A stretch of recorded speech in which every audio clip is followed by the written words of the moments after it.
Welcome to another edition of Action 14. I'm Mike Briggs, bringing you information from the schools, from the arts, and from the city. I have with me tonight Joe Brandel. Welcome to the show. Thanks for having me. And Joe is the principal at Plymouth High School, and I should mention before we get started that we're coming to you from the Depot. The Depot Supper Club here in Plymouth have been a big supporter of what we do, and once a year we show up here and decide to do one outside, so you're going to hear some cars go by. Maybe a train, we're not sure, but I want to welcome you on. Thank you, appreciate it. It's a pleasure to be here. You're starting your second year, and what a first year you had, huh? Yeah, it was, the pandemic came through, students, staff, families were great. Now it's time to reflect on what went well, what things we can still do from the pandemic that worked educationally, and how we can adjust for this upcoming year. Well, let's go with that. We did learn some positive things through all of this, didn't we? Yeah, we certainly did. The biggest thing is communication. It was hard last year because we didn't have people in the building like normal, so we really emphasized communicating with parents in different fashions. The best way that I think stood out to me was parent-teacher conferences. Normally parents would come, get their children's schedule, wait in line to talk to a teacher. This year they were able to sign up, and we had Google Meets, and we're going to continue that. Doesn't mean they can't come in the building, but then they're signed up for their time slots, and that was really well received. And the kids and staff were forced into technology, as our technology guys. A lot of things that came, a lot of positives that came from it. Last year was chaos. We've got the training. We're ready for it this year. Yes, we should mention that, we had our students either virtual or in class every other day. Yep. And so we saw a lot of positives with that, and so that led us into, I'll steal your thunder a little bit, to a rolling block schedule for this year. A year ago, our main strategy was to how can we reduce the contacts, kids moving class to class. So we're kind of thrown into a block schedule as a way as a mitigation strategy. Yeah. And so we saw the powers of that. And this year we adopted a full-time rolling block schedule. So what that means is our kids are still going to have 8 class periods that they can take classes like has traditionally been done. A lot of kids will have a study on there, but it still is 8. However, instead of meeting every day for 45 minutes, they're going to meet every day for 85, 90 minutes. It was important to us to keep all the electives as an option, the music, the arts, the tech, and all of those, as well as our core classes, and this was the best way for us to fit them all in. So the students will have an 85 to 90 minute class every other day. Yep. Okay, so I'll have chemistry on Monday, chemistry again on Wednesday. Yes. Yeah. So in essence, you're going to meet with one teacher 3 times in a week. The next week it's going to be twice. During the lunch periods, now this is another new thing. Prior to COVID, we had 5 lunch periods. Now we are down to 3. During that 3rd period and that 7th period, we're going to have some kids that go to class first, then go to lunch. We're going to have kids that go to lunch first and go to class. And then we have skinny periods because some teachers felt that their content area would be best to meet every single day. So those kids are going to have class for 45 minutes, then go to lunch in the middle, and then have another class. So that allows us to kind of balance out our strategy there and have 3 lunch periods. We'll be learning this as we go, but now what has the staff done to prepare for this? It's going to be an undertaking for them. Yes, last year, like I said, about this time it was decided, yes, we're going to go block schedule. So we did a little bit of research, and our teachers and the kids adapting to it did great. The first day that the school year got out, we met with an expert who currently is in New York, and he walked us through a staff development day on what strategies can we use, what's the best way to suit a class for 85, 90 minutes. We've reached out to other schools in the state that are currently using a rolling block. There's a few that stood out, Slinger and Wanakee, 2 of the higher performing districts, to kind of give us some keys and put our staff in contact with them. Now think about what our staff went through last year and how they adapted and made success, because they had a camera on them full-time, they had students in front of them full-time, and so they're not only teaching to the students that were in class, but they were also teaching to the students that were watching from home and communicating back and forth between home, classroom, students in class. It was a big undertaking. Certainly, and once again, I feel like that's going to make our teachers that much stronger moving forward when they don't have that added layer now. We know COVID's still around. We know that quarantines are going to happen. We're still going to be able to provide that for quarantine students, so that is there. And once again, with the help of our tech crew, getting everything ready to go, loaded up, we'll be prepared for it. But we did notice the fourth quarter last year having students in the building, and a lot of them came back. We still had kids that were virtual, but having them in the building with a rolling block schedule is really successful. That's right. We still are going to allow virtual students, Yep. but we do not expect to have too many this year. Correct. In our virtual school option this year, we're running it out through the Kiel online virtual school. It's not Kiel School District. It's still our Plymouth kids, so they can be involved in our athletics, our activities. It's just an opportunity for them to learn asynchronously with being virtual, not in the building. Yep. Now, we've had 3 days already of new teachers. Yes. We should tell our audience that every year we do have a special week for just new teachers with a mentor Yep. to prepare them for Plymouth School District, and you started that now. Yes, so they came in at the high school. We currently have 10 new teachers, 9 of which have prior teaching experience. Yeah. So we ended up with a veteran staff. Now, obviously, there's still some things they're going to learn the Plymouth way, because we want to make sure we're putting our stamp on it. But having that background knowledge is going to help them.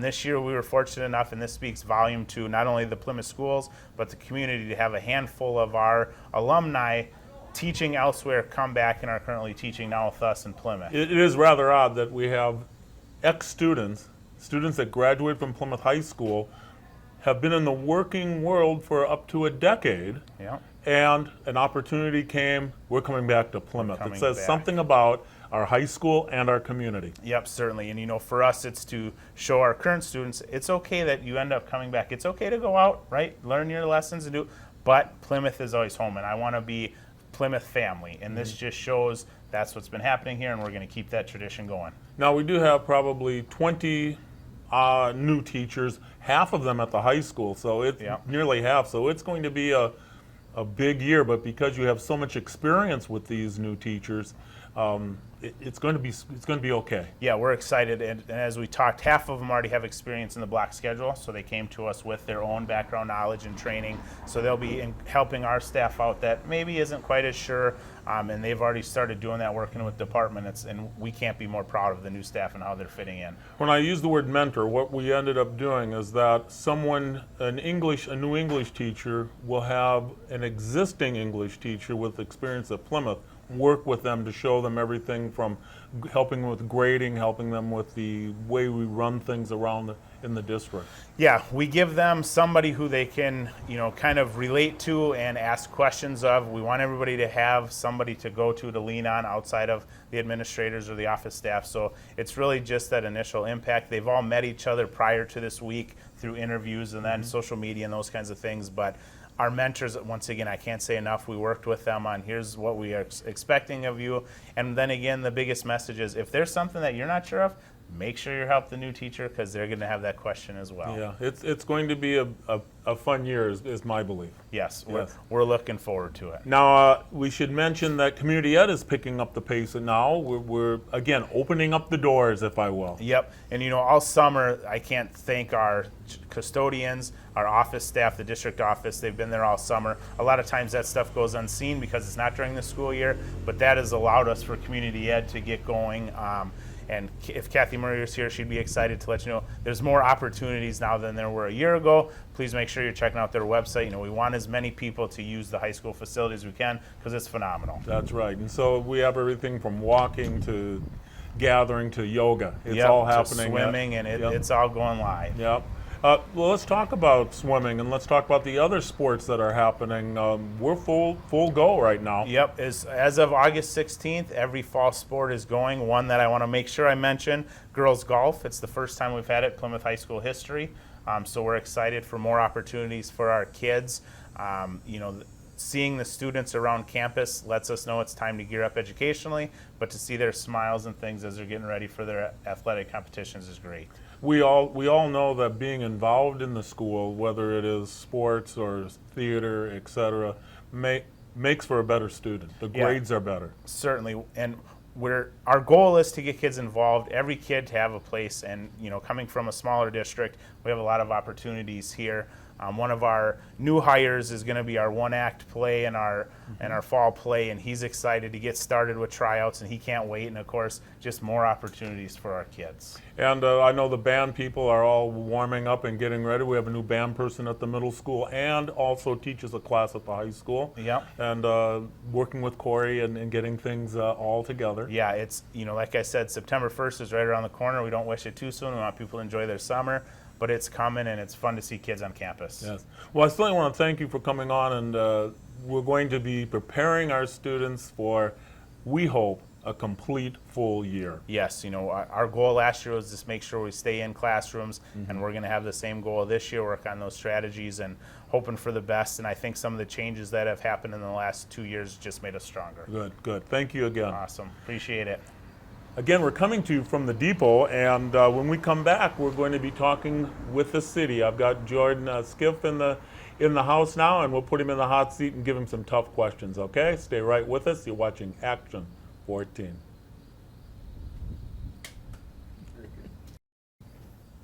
Welcome back to Action 14. Again, we're coming to you from the Depot Supper Club. If you would like us to film at your residence or something, be sure to send the cards to Gary Kaiser. Okay? Or, as Gary would say, just keep the cards. All right?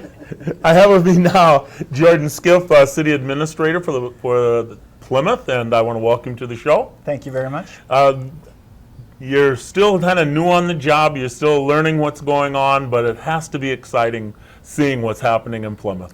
It is very exciting, and I do try to use the "I'm new in town, please be patient with me." I use that just about every day, and I will continue to use it as long as I can get away with it. But yeah, I've been here since January, and so I've certainly seen a lot and learned a lot about the community and about some of the exciting things going on. What are the things that impress you about the town? Well, let's talk positive. Well, there's a lot of positive to talk about, which I love. It's a beautiful town, obviously. I wasn't very familiar with it when I took the job, but I've been very impressed with the community. It's a beautiful city. A lot of the historic homes are just gorgeous, and to go through some of those neighborhoods is really exciting. Obviously, to see some of the improvements to the downtown, even this summer, has been really exciting, whether it's the new arch being built, the railroad trestle being painted, and the cheese capital signage being added to that, to know that the Wall Dogs event is coming up here in a week or two. The Plymouth Advancement Association and so many other partners have really made those events come to life, and it's been wonderful. So to be able to come and to see those things happen so soon after I've arrived here has been really neat. And I love the people here, whether it's our elected officials, members of the public, community leaders, our staff. I've been so impressed with just good people here in Plymouth, and obviously there will always be hurdles that we have to cross together, but overall I'm very impressed with the community and the people that make it up. I thank you. And not just you, Mike. Gary too. After 40, actually I've only been here 44 years. Okay, so you're Gary not local. Kaiser's been here 65 years, and so trust me, he cares about this community too. Okay, good. Now I know who I have to impress. Yeah. What are some of the biggest challenges? Yeah, I think there are a lot of opportunities and challenges coming or continuing to come our way. Especially as we're getting the budget ready for next year and looking at the years beyond. I think, first of all, the American Rescue Plan offers both challenges and opportunities to any community or county. Just for your viewers to know, it looks like our allocation from that as the city of Plymouth will be about $913,000.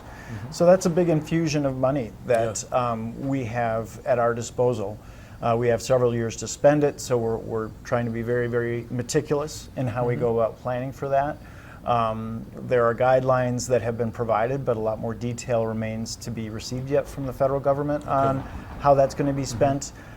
First glance, I would say that our best options for spending that money are probably some of the water and sewer infrastructure projects, broadband and other information technology infrastructure is also eligible, but there might be some other opportunities that I can talk about in a minute to fund those instead of relying on the ARPA dollars.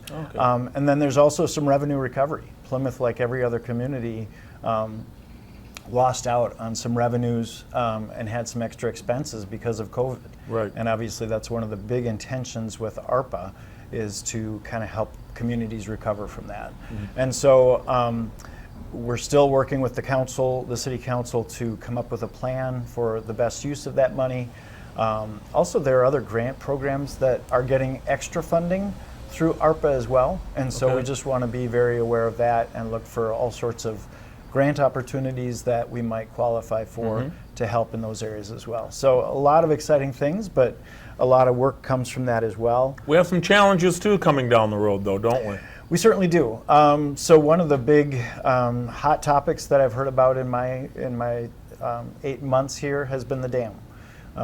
We have, some of your viewers may know this, some may not, that we have until 2025 to either fix the spillway there, the lower part of the dam, or to remove the dam entirely. And obviously the dam, the mill pond are parts of the community. And so to remove it would be in many ways environmentally friendly, and it would be less expensive than to repair or replace it.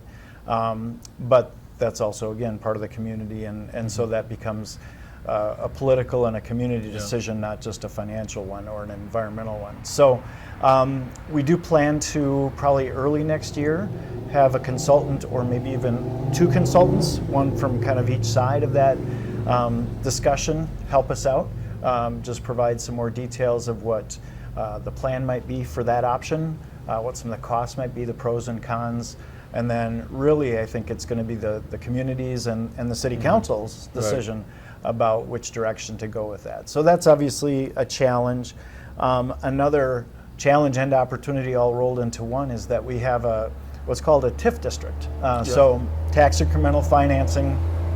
This is a mechanism available to cities to basically promote development by taking some of the tax increment that would normally go to the school or the technical college and to have that increment be available for other investments. Plymouth did a great job about 20 years ago in funding things like the Walmart area. And so we call that our TIF 4, and that has closed as far as being able to spend money in it.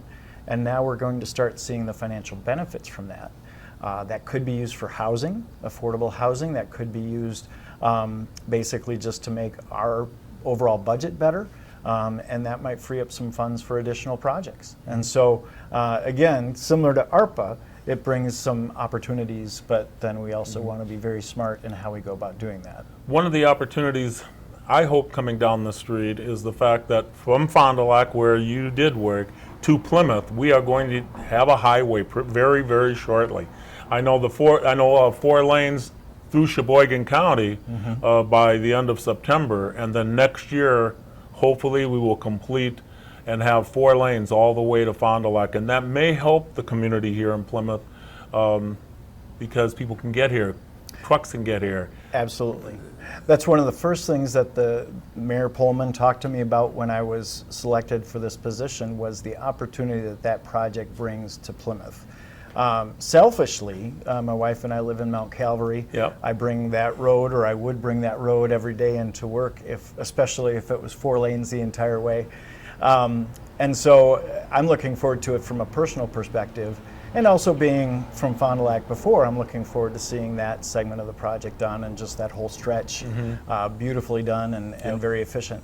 But as far as Plymouth and economic development, it could be huge. This makes it a 4-lane freeway, essentially, all the way from Plymouth to Milwaukee, to Green Bay, to Fond du Lac, which then connects to Madison and other areas. So just a huge opportunity that Highway 23 brings. I sure hope that it brings in businesses, new businesses. We have a few empty buildings in the Plymouth, city of Plymouth, and I would love to fill them all. Absolutely. Yeah. And a big part of that too is housing. You know, that's another big challenge, and City of Sheboygan just finished a housing study. We've been working with the Sheboygan County Economic Development Corporation to get a better sense of Plymouth's role with housing deficiencies here in the county. And then, like I said, that TIF district closing might bring some opportunities for funding for housing or just other property owners that are looking to develop. We would love to work with them to try to make some of that happen. Yeah, it's One other item that I have to bring up, because I've been asked way too many times because of my dealings with the Plymouth School District, is how are the streets coming on the near the middle school? They seem to be falling behind a little bit, and we'll have buses on them any day now. It's definitely the Smith Street and Elizabeth Street Yep. project has not gone as quickly as we would have preferred. It started well. Very often the projects like that are slowest at the very beginning with underground utility work, and it's hard to even see the progress, so that can be frustrating. That part of the work went well. We hit a lull in the middle of the summer, which I'll explain in a minute, and then we've had some problems with just getting the contractor in here to complete, especially the grading work. So residents have been frustrated, and justifiably so, especially as their access to their own driveways gets interrupted. But the curb and gutters there, a lot of the concrete work is taking place on those driveways. The asphalt paving is, obviously a big remaining piece, and we hope to see that in the next couple weeks. Hopefully before you and your school compadres encounter that. But I will take advantage of you bringing that up to just say that we've had a lot more people this summer participate in our lead service line program. Right. And so many of your viewers will know about Flint, Michigan, and will know the desire to see water service lines in the community that have lead replaced with other materials. And Plymouth has a great program for that, in that we offer 100% loan to residents that want to see that replaced, typically as part of a street project. Right. And we've had more people involved with that program this year on Smith Street than we have in past years. And that did delay the project. Basically, we pause our contractor to let homeowners and their plumbers do that private work, and then we restart our contract. So it slow things down, but it's worth it. And so it's exciting to see more people take advantage of that program. Well, before we close, let's talk about some opportunities for people, things that are happening in Plymouth. The little Wall Dogs are just around the corner. I've got Lead Gen team coming to talk about that, but there's a lot of different things happening in beautiful Plymouth. Absolutely, and these may not be as exciting as what Lee will talk to you about, because murals and arches and signage is gorgeous and really striking. But some behind-the-scenes stuff that some of your viewers might be interested in, and we would love to hear from them, relates to our comprehensive plan. And so we're required every 10 years to have an updated comprehensive plan. And we have contracted with Bay Lakes Regional Planning Commission to do that for us this time around. They have drafted the first 3 chapters of a plan. They're going to present a draft of that to our Plan Commission on September 2nd, so it's a Thursday evening. But maybe more importantly is there's going to be an open house right before that meeting. So from 4:30 to 6 on September 2nd, there will be an open house at City Hall where anybody from the public can come in and take a look at some of the exhibits about transportation or land use or cultural heritage here in town, and offer feedback. What's their vision for the next 20 years? What do they want us to think about and know about? And so it's one step for the public to be involved with in the process, but it's a very important one. And there's also an online survey that we just sent out a press release for today. So even if somebody can't come to that meeting, they're welcome to take that online survey and offer their perspective that way. So I really would encourage people to be involved with that. And then budget time, like I said, is coming up. And very often people are frustrated with parts of the community or encouraged by parts of the community, but they don't know how to have that perspective be heard. And so whether it's through this comprehensive plan, we'll have a series of budget workshops that will be held with our Finance and Personnel Committee. Probably our next 3 meetings will have those workshops. And I just encourage people from the public to come and listen in, hear what some of our departments plan to do for next year's budget, and then share their own perspective with us. Maybe not during the meeting, but certainly we're very open to people's feedback. I don't want people to feel like these things are happening without them having the ability to have a say, because we want their involvement. Yes, I'm so glad that you're back in the regular surroundings for your meetings now, and we're able to tape them, send them out as best we can over all of this activity. And so we're getting back to what almost feels normal.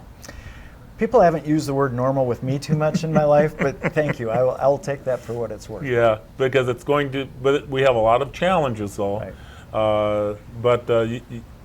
You got through half of a winter. Now it's time for you to learn a whole winter in Plymouth, Wisconsin.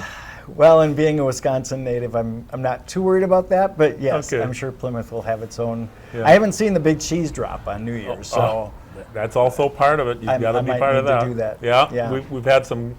We had some great. We had the great music last week. Sure. Finally, it's back. Yeah. It feels good to hear all of that, and Yeah. so hopefully, when I bring you back again to talk, we can have more positive things. And can't you just sense, it seems like every event that's held, people come out in droves. They're just so excited to be back Yeah. in person and doing things Yeah. again. So Well, thank you so much for being on. Absolutely. We'll have you back, and the good news is that I don't have to have the mayor here. Oh, he's coming later. I'm sorry. I won't tell him you said that. I'll tell him. But thank you so much. I thought you were going to say the good news is you won't have to accuse me of being new next time we talk, but I'm going to use it. So, Okay, yeah. okay. Thank you so All right, much. thanks.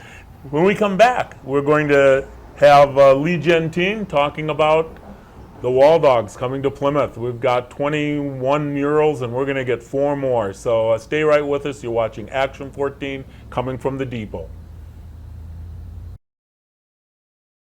Sure. Something like that, okay? But I have everything about the Wall Dogs here and some great stories. And you know all the new ones that are coming in, and et cetera. I've got them. I'll try to remember them all. I've got them. Okay? Sure. All right, I'm ready when you are. In 5, 4, 3. Welcome back to Action 14. We're coming to you from the Depot Supper Club. And right now I have with me Lee Gentine. You are I heard you are the chairman of the Plymouth Advancement Association. I'm the president of the Advancement Association and the chairman of the Wall Dog event. Yeah, this Wall Dog thing is just unbelievable, isn't it? Now, 10 years ago, I was contacted to bring down overhead projectors Correct. to downtown Plymouth, and I and a couple of us brought down 20-some overhead projectors and took them to the different areas. And the neatest thing, and again, it started like on a Wednesday night at dark. The neatest thing, it's dark, and all of a sudden, all of the street lights go out in downtown Plymouth. And then the overhead projectors go on, and they start drawing. It was unbelievable. It's a fun time, and obviously overhead projectors don't exist anymore. They use Right. a new technology, Yeah, which yeah. I'm not quite certain what it is. I presume that they will have the murals on their cell phone and send the signal to a projector Possibly. to put up on the panels. We've gotten good cooperation from the city, and at the police chief's request, we aren't shutting all the street lights down in the city of Plymouth. We're shutting off the street lights that are closest to the murals. Yeah, yeah. But now on the 25th of August, Wednesday evening, things will start up. 8:15. Yep, and it's going to be a great time for the next 4 days. It'll go on until Sunday the 29th. They'll be putting not only 4 new murals, but touching up, replacing 2, redoing 2, I guess would be a better term. And it's going to be a great event for Plymouth, Wisconsin.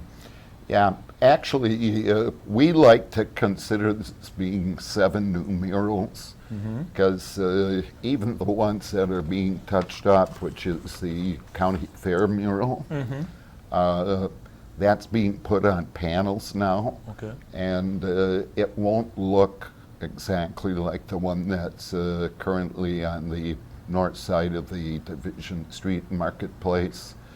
The Chippewa train, which was on the east side of the Struts building, is basically completely different. It's same train, but it's a different background. It's larger than the one that we've had in the past, and that's going up on the east side of City Club. Yeah, yeah, it's actually moving to be And then more. there is a 7th mural, because we have at the library parking lot, we'll be doing a 5 by 10 foot mural very colorful, with farm-type scenes.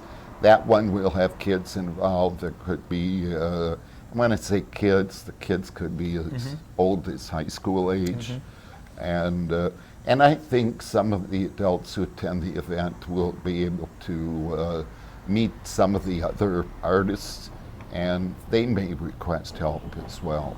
So we'd like to get the whole community involved. Yeah, things start up on Wednesday evening at 8:15ish, Yes. and then on Thursday at 10 a.m. I think is when the kids mural starts up Yes. on that Thursday, and then Actually, at 10 o'clock, we have the kids' mural starting, but Anat Ronan, who is from Texas, Houston, Texas, okay. she's doing a 1-hour workshop on street art.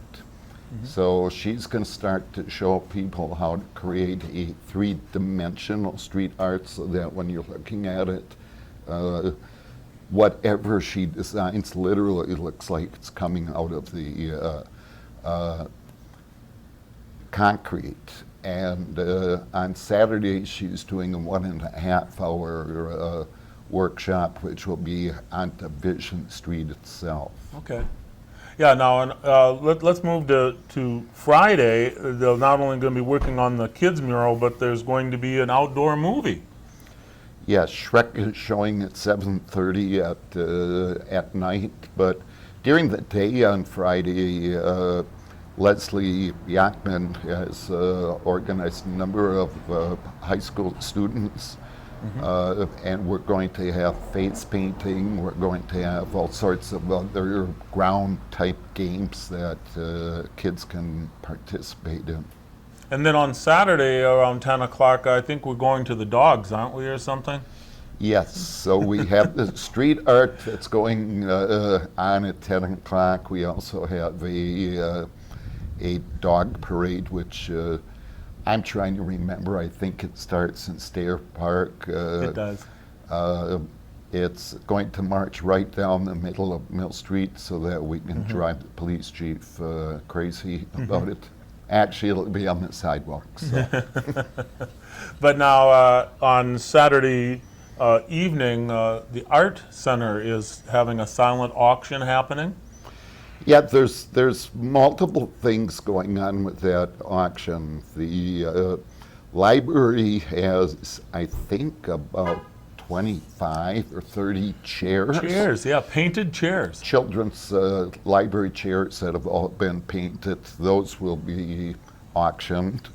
We have the Wall Dog artists themselves who are donating different pieces, might be the rendering of one of the murals. Those will be sold, and then we've gotten real broad support from the community with other auction items. Kohler Company donated a 18 round of golf at Whistling Straits. Yeah. So. But let's talk just a moment about the 4 new murals. All right, the one I get such a kick out of, and I do still remember, is the bratwurst stand. Fryman's. Yes, Otto's bratwurst stand, right? That's been a fun mural. The lead artist on that is from Watseka, Illinois, and her name's Carol, but I've got 2 Carols and I can't remember which one. That's okay. And but I've worked with the granddaughter of Otto Freeman. Otto Freeman had the brat stand originally after some other people had run a brat stand at that location. But I think he started in about 1953. His son Glenn and his wife Agnes are the ones who ran it all the way into the 60s. But so I just got a call today from somebody in Sheboygan who is also a granddaughter of Otto. Oh. And she became aware of this as well. So we're going to have family members there Saturday to take pictures. Sure. That's fantastic. And let's talk about the other one that I remember. And the other one I remember is the Miller's Bake Shop. The bakery, the Miller's Bakery in downtown Plymouth, and it was a fantastic item, and they also then are making a mural for them. The Miller Bakery started in 1903 by Michael Miller. The building was located where the downtown restrooms are now, so it was between today the Hughes Building and the Brown Bottle. But we've got a real colorful rendition of the building of the horse and wagon. You used to take that bakery down to Waldo each day. It would go on a train down to Milwaukee. Nice.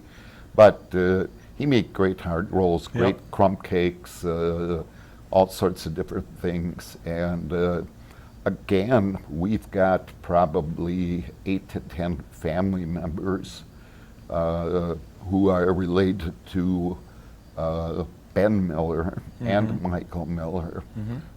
Ben was the guy who succeeded Michael, but they're going to be down there on Saturday having their pictures taken of the mural. And then we have the Hand Lumber Company mural, which is the largest. It's 10 feet by 25 feet.